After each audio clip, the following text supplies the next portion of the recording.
One, you can use a biodiesel facility, and you create biodiesel at the end of the day. Another, you can use a traditional refinery, something that Chevron happens to have a lot of.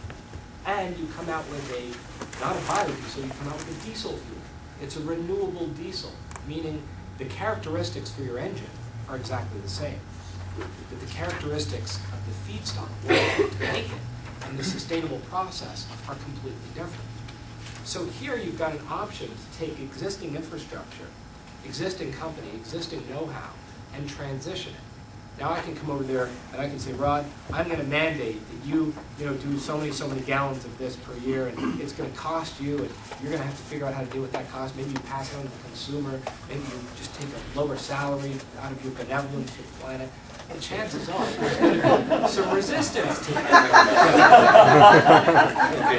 Right? But if I get Rod and Anthony in the room and we say, okay, we've got, like as humanity, we've got a social decree that we have to reduce carbon dioxide emissions. We've got to move this thing towards sustainability. It's very obvious. It doesn't take a rocket scientist to look at resource curves and to see where the United States is going to be in 5 or 10 years.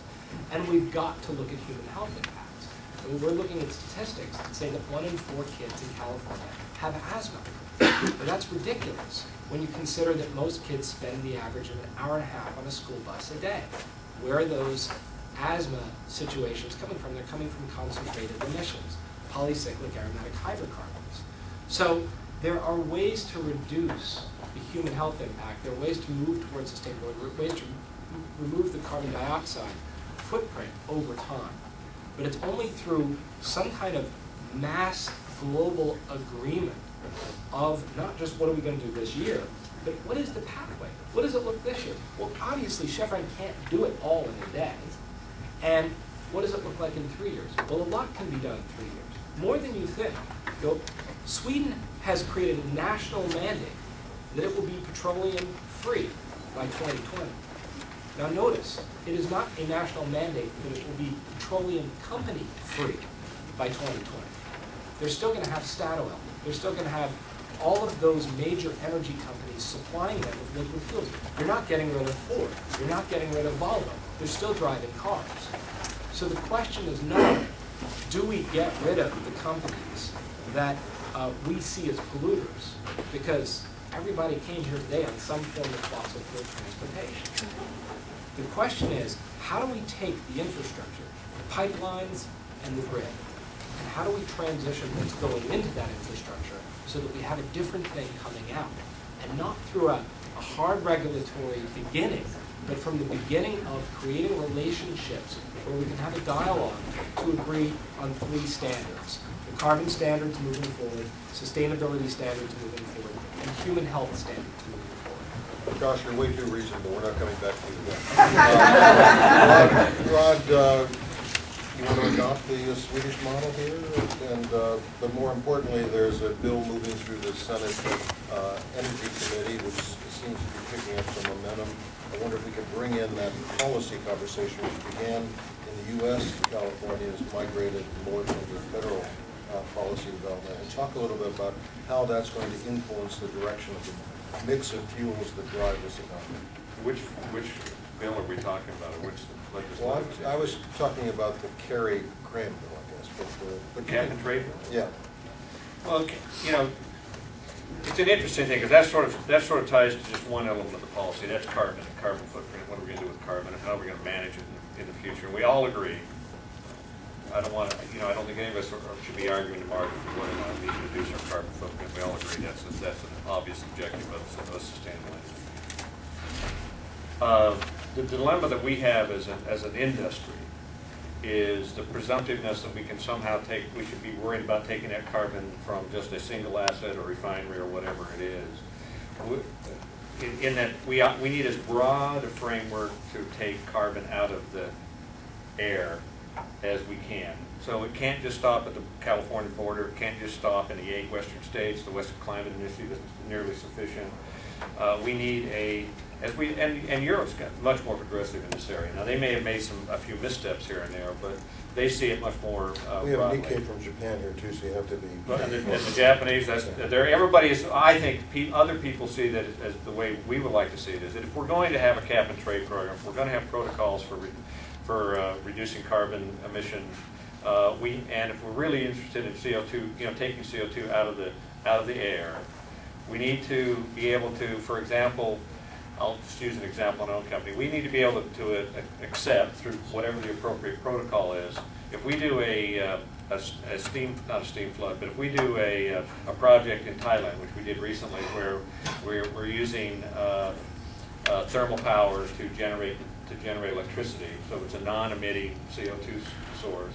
It's very high valued, natural renewable activity underway where we can substantially reduce the overall carbon footprint from more traditional power generation. We ought to be able to apply that against whatever other sectors in the U.S.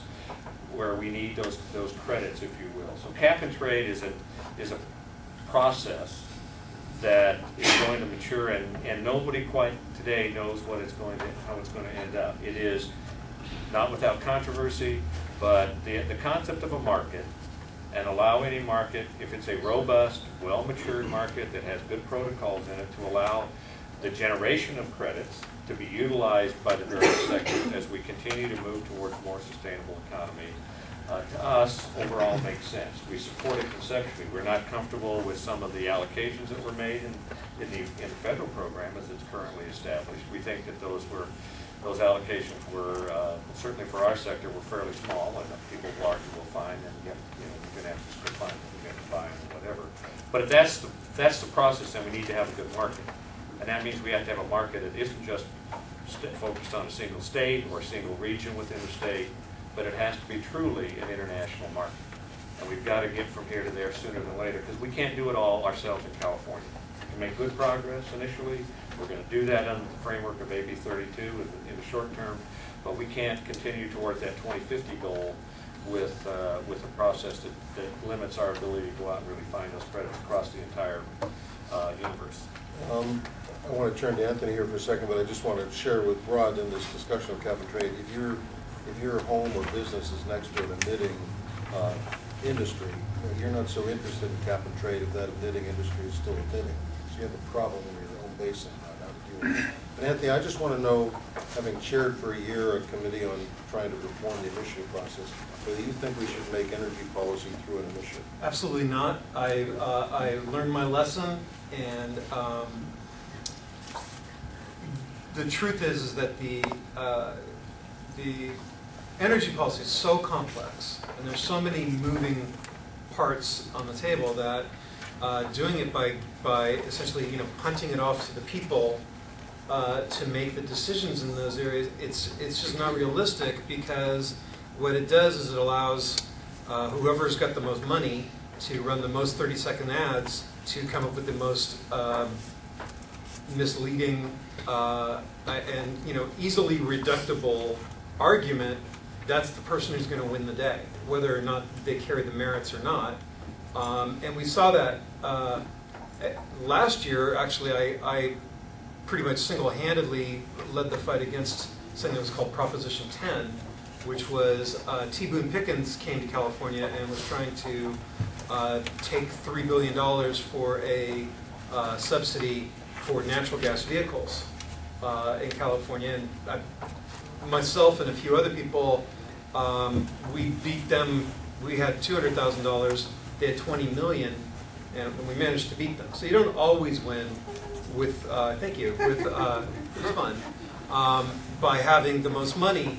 But what it does is it reduces the arguments to their most absurd.